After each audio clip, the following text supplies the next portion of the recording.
दूर कहीं एक सुंदर और हरा भरा जंगल था।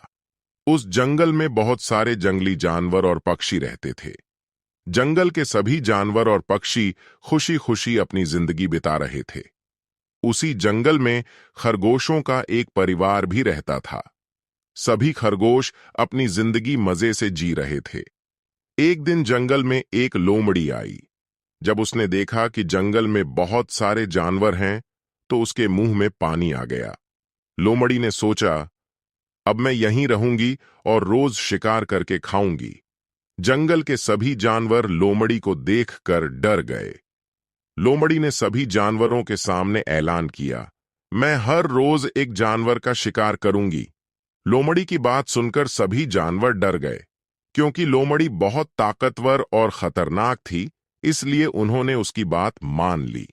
लोमड़ी ने एक एक करके जानवरों का शिकार करना शुरू कर दिया। सबसे पहले उसने एक बकरी को मार डाला। अगले दिन एक खरगोश की बारी थी।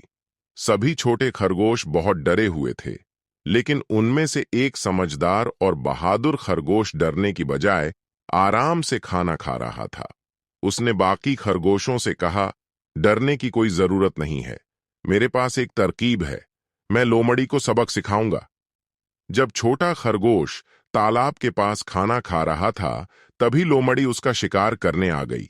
जैसे ही खरगोश ने लोमड़ी को देखा, उसने जोर जोर से चिल्लाना शुरू कर दिया, देखो, यहां एक और लोमड़ी है जो कहती है कि वह इस जंगल की रानी है।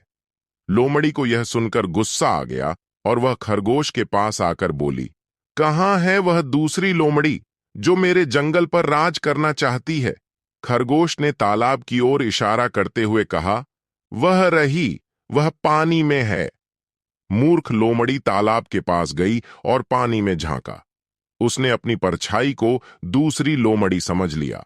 गुस्से में उसने अपनी परछाई पर हमला कर दिया और तालाब में गिर पड़ी। लोमड़ी को तैरना नहीं आता था, इसीलिए वह डूबकर मर गई। इस तरह छोटे खरगोश की तरकीब काम कर गई और जंगल के सभी जानवर फिर से हंसी खुशी अपनी जिंदगी जीने लगे।